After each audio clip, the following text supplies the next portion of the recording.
आज की जो चर्चा है वो एक ऐसे सवाल से शुरू होती है जो शायद हम सब ने कभी सोचा हो।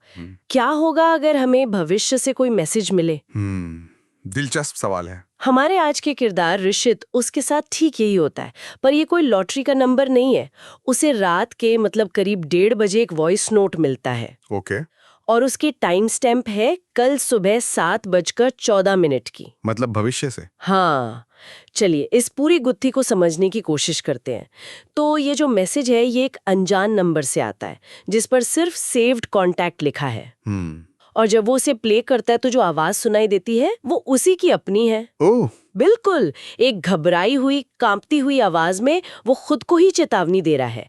कह रहा है, ऋषित अगर तुम ये सुन रहे हो तो मैं अब जिंदा नहीं। बाप रे। दरवाजा मत खोलना, कोई अंदर आ चुका है। और फिर सबसे डरावनी लाइन, क्या? वो तुम्हारे घर के अंदर ही है। देखिए, ये कहानी सीधे तौर पर जो होम इन्वेजन वाला डर होता है ना, हाँ। उसको एक बिल्कुल अलग लेवल पर ले जाती है। यहाँ हमलावर दरवाजा नहीं, वो दरवाजा नहीं तोड़ रहा, वो पहले से ही अंदर है, आपकी सबसे सुरक्षित जगह में। बिल्कुल।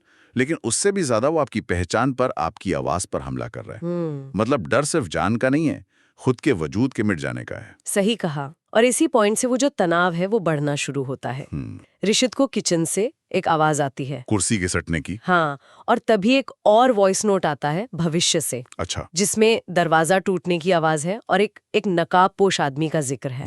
फिर रिकॉर्डिंग कट जाती है और इसके ठीक बाद उसे अपने ही घर के अंदर से कोई उसकी आवाज की नकल करता हुआ सुनाई देता है।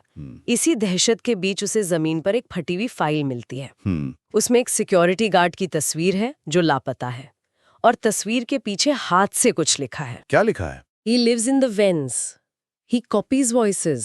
मतलब कोई है जो दीवारों के अंदर रहता है और आवाजों की नकल करता है। हाँ। यहाँ पर कहानी हमें एक जवाब देती नजर आती है, पर ये एक तरह से अनकैनी वैली का बहुत अच्छा ऑडियो उदाहरण है। मतलब जब कोई चीज जानी पहचानी लगे पर उसमें कुछ गड़बड़ हो तो हमारा दिमाग उसे खतरे की तरह देखता है। आवाज ऋषित की है, हाँ, पर वो नहीं है। ये दिमागी तौर पर असहज करने का सबसे असरदार तरीका है।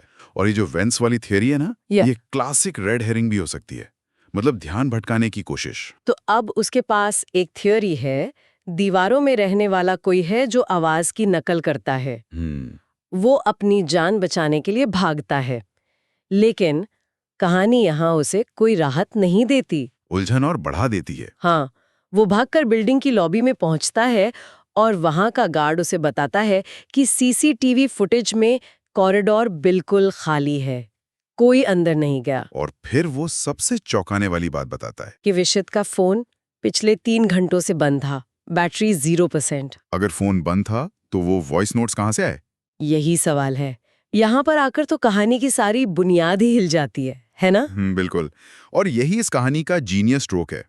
ये हमें एक अनरिलायबल नैरेटर की संभावना की ओर धकेलता है। क्या ऋषित ये सब इमेजिन कर रहा है, या फिर वो जो भी मखलूक है वो इतना ताकतवर है कि उसे डर पैदा करने के लिए असली टेक्नोलॉजी की जरूरत ही नहीं है, सिर्फ उसके आइडिया की जरूरत है। सही कहा।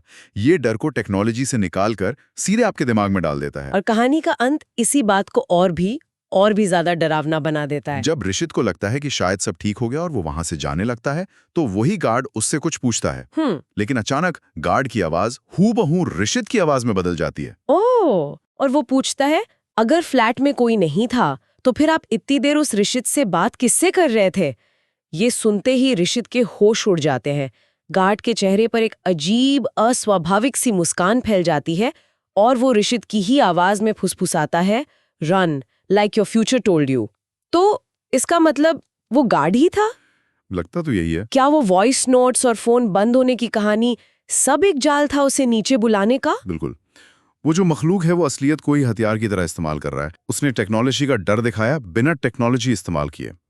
असली डर फोन से नहीं बल्कि इस बात से है कि आपकी अपनी हकीकत, आपकी अपनी आवाज आपके खिलाफ हो सकती है। ये कहानी हमें एक बहुत परेशान करने वाले सवाल के साथ छोड़ जाती है। हाँ। भविष्य की आवाज ने ऋषित को भागने को कहा था, पर जब खतरा आपकी पहचान चुरा सकता है, आपकी आवाज की नकल कर सकता है, तो कोई भागे भी तो कहाँ?